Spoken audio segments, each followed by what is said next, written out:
गोवर्धन परिक्रमा देने आए थे। तो ये हमारा राधा कुंड ऑटो स्टैंड है जहाँ से हमारी परिक्रमा शुरू होगी। तो अब आगे चलते हैं और अपनी परिक्रमा शुरू करते हैं। यहाँ से हमने दंडवती करने के बाद में अपनी परिक्रमा करना शुरू कर दिया है। सबसे पहले हमें मंदिर मिलता है सीताराम भगवान का, जिनके साथ में है राधा कृष्ण और माता रानी का। साथ में छोटे से लड्डू गोपाल जी भी हैं, जिनको देखने में इतना सुंदर लग रहा था कि इनसे नज़र नहीं हट पा रही थी। मैं मेरे साथ जितने भी लोग थे वो सभी इसमें दर्शन करने आए थे और बारी बारी करके वो यहाँ से निकलते हुए जा रहे थे। शोर बहुत था, रश था, पर अच्छा लग रहा था। इसके साथ में ही हमारे भोले बाबा का पूरा परिवार भी है, जिसमें माता रानी की मूर्ति है और आपके शंकर भगवान थे। इसके मंदिर के दर्शन करने के बाद हम वहाँ से आगे चलते हैं और कुसुम सरोवर पर पहुँचते हैं। ये कुसुम सरोवर कुंड है जो राधा कृष्ण भगवान के निशानी का एक प्रतीक के रूप में यहाँ माना जाता है। इसके साथ ही हम यहाँ से कुसुम सरोवर के दर्शन कर आगे के लिए बढ़ जाते हैं, जो गोवर्धन क्षेत्र में पड़ता है। गोवर्धन पहुंचकर हम ये गोवर्धन धाम मंदिर बना हुआ है, यहाँ दर्शन करने के लिए मिलते हैं। यहाँ लाइटिंग वगैरह ये बहुत पुराना था, अब तो काफ़ी डेवलपमेंट समय के साथ साथ होता जा रहा है और देखने लायक भी बहुत अच्छा ही है। इसके साथ ही हम यहाँ मंदिर में अंदर दर्शन करते हैं, प्रसाद लेते हैं। हमारे जो पंडित जी वगैरह हैं यहाँ पे, ये जो पांडा हैं जो आप लोगों की पूजा वगैरह कराते हैं पद्धति के साथ में, जो नियम है उनके साथ में, ये गिरिराज बाबा के दर्शन करते हैं सर्वप्रथम यहाँ पे। और फिर हम यहाँ से मंदिर के लिए आगे बढ़ जाते हैं। फिर हम मानसी गंगा मंदिर में हम जाते हैं, पर मैं वहाँ पे वीडियो नहीं बना पाता। पर ये मानसी गंगा मार्केट है जो राधा कुंड में आपके लास्ट है, यानी गोवर्धन के जैसे आप एंटर करते हो तो उसके में बीच में पड़ता है। यहाँ से फिर हम सीधे निकले आते हैं तलहटी गिरिराज महाराज जी के दर्शन करने के लिए। दान घाटी गोवर्धन में ही है, जो अंदर इतना रश था कि बहुत ज़्यादा दिक्कत आ रही थी, तो हमने सड़क से ही ऊपर बाहर से ही गिरिराज बाबा के दर्शन करे दान घाटी के, और फिर यहाँ पे अपनी यानी प्रसाद चढ़ाया और प्रसाद चढ़ाने के बाद में हम चल दिए आगे की तरफ। अब हम यहाँ से गोवर्धन की परिक्रमा शुरू करते हैं। जो गिरिराज बाबा की जो परिक्रमा बोली जाती है वो यहाँ से स्टार्ट हो जाती है। अब यहाँ से हम सबसे पहले पड़ता है गाँव आनौर, जहाँ पर साक्षी महाराज जी का ऑन रोड मंदिर है। ये भी मंदिर काफ़ी अच्छा बना हुआ है और ऑन रोड ही है, आपको यानी आउटर जाने जाने नहीं है, ऑन रोड है जो परिक्रमा के बीच में पड़ता है। यहाँ इनके दर्शन करिए। पीछे यहाँ पे हनुमान जी का मंदिर है और साथ में आपके गिरिराज जी का भी मंदिर इनके साथ में जुड़ा हुआ है। फिर यहाँ से हम आगे की तरफ बढ़ते हैं और चलने की कोशिश ही करते हैं। अंधेरा, लाइटिंग बहुत ज़्यादा थी, तो वहाँ आगे पहुँचते हैं। आनौर से जैसे ही बाहर निकलते हैं तो वहाँ पे हमें मिलते हैं पूछरी के लोटा से लगभग आपके ऐसा हुआ 1-1.5 किलोमीटर पहले ये मंदिर था। ये पूछरी के लोटा का क्षेत्र आ जाता है, जहाँ से हमारे ठाकुर जी की मंदिर पड़ेगा, जैसे जो आपको लाइटिंग दिखाई दे रही है वहाँ पे।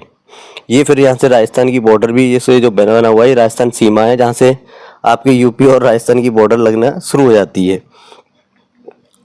अब यहाँ से हम आगे चलते हैं। साथ में जैसे ही होता है तो यहाँ पे गिरिराज बाबा की ये प्रतिमा बनी हुई है, जहाँ पे लाखों लोग अपनी यानी मन्नत मांगते हैं, पूरी करते हैं। हमने भी इनके दर्शन करे। फिर यहाँ से हम आगे बढ़ते हैं तो ये राधा कृष्ण जी का मंदिर था, जो आपके जतीपुरा के लिए जाते हैं, जतीपुरा की तरफ आगे बढ़ लेते हैं तो पूछरी का लोटा पड़ता है, तो वहाँ से तो ये पूछरी का लोटा बस आपके थोड़ा सा और आगे चल के लगातार मंदिर इतने अच्छे अच्छे थे कि सजावट लाइटिंग वगैरह इतनी अच्छी है। तो हम आगे चलते हैं। पर थोड़ा सा इशू ये रहा कि गोवर्धन में यानी कई जगह पे लाइट नहीं थी, तो अंधेरा बहुत ज़्यादा था, वरना इतना अक्सर होता नहीं है जितना है। ये वही मैं जो आपको बता रहा था, पूछरी के लोटा में गिरिराज बाबा का मंदिर था जो काफ़ी अच्छा था, और उनमें साथ में लड्डू गोपाल की भी रखे हुए थे। फिर हम आ जाते हैं पूछरी के लोटा पे। ये मेन मंदिर तो यही है जो पूछरी के लोटा का है। यहाँ हम इनके दर्शन करते हैं, प्रसाद चढ़ाते हैं और आगे की तरफ बढ़ते हैं। इनको करने के बाद में फिर हम पूछरी यहाँ पे थोड़ी देर रेस्ट भी करते हैं, चाय वगैरह नाश्ता वगैरह जो भी आपको करता है। मार्केट पड़ता है, इस मार्केट में हम यहाँ पे नाश्ता वगैरह कर लेते हैं थोड़ी देर और रेस्ट करते हैं, और फिर आगे की तरफ बढ़ लेते हैं मुखारबिंद मंदिर के लिए, यानी जतीपुरा भी एंटर कर जाते हैं। और वहाँ पे मुखारबिंद मंदिर जो है, जहाँ पे दूध की मान्यता है कि गिरिराज बाबा को दूध चढ़ाया जाता है, तो ये मेन मार्केट है। इसी में होकर हम सीधे यानी ऑन आप परिक्रमा मार्ग को छोड़कर थोड़ा अंदर जाना पड़ता है, इसमें गिरिराज जी के ऊपर, गिरिराज पर्वत के ऊपर जाना पड़ता है, जहाँ पर ये पूजा हुई थी वहाँ पे। अब ये हम यहाँ आ जाते हैं। यहाँ पे आके हमने भी यहाँ पे प्रसाद लिया। रस तो काफ़ी था, आप देख रहे हैं कितनी क्या है। तो यहाँ पे हम प्रसाद लेते हैं। उस समय थोड़ा सा मैं अपना कैमरा बंद कर देता हूँ कि पंडित जी वगैरह मना करते हैं कि भाई कैमरा वगैरह शूट नहीं कर सकते, तो फिर भी मैं थोड़ा सा चुपचाप अपनी पूजा करके पीछे हटता हूँ। तब मैं अपनी ये इसी मंदिर मुखारबिंद मंदिर से यह रास्ता है जो सीधे दोबारा से हमें अपनी ऑन रोड पे ले जाएगा दिखाने के लिए। अब फिर हम दोबारा यहाँ से निकल जाते हैं जतीपुरा से गोवर्धन के लिए।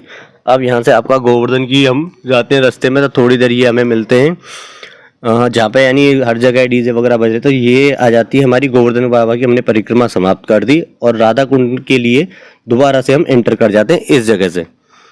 यहाँ से फिर हमारी केवल राधा कुंड की यानी बड़ी परिक्रमा हमने पूरी कर ली और छोटी परिक्रमा के लिए आगे बढ़ते हैं। तो ये है क्षेत्र आपका चौतरटेका का, जहाँ पर सभी रेस्ट वगैरह करते हैं, आराम करते हैं, यानी जिसको जैसी कंडीशन होती है उस हिसाब से। अब आ जाते हैं हम कुंडी में, राधा कुंड पे, जहाँ से हमने स्टार्ट की थी उसी क्षेत्र में आ जाते हैं।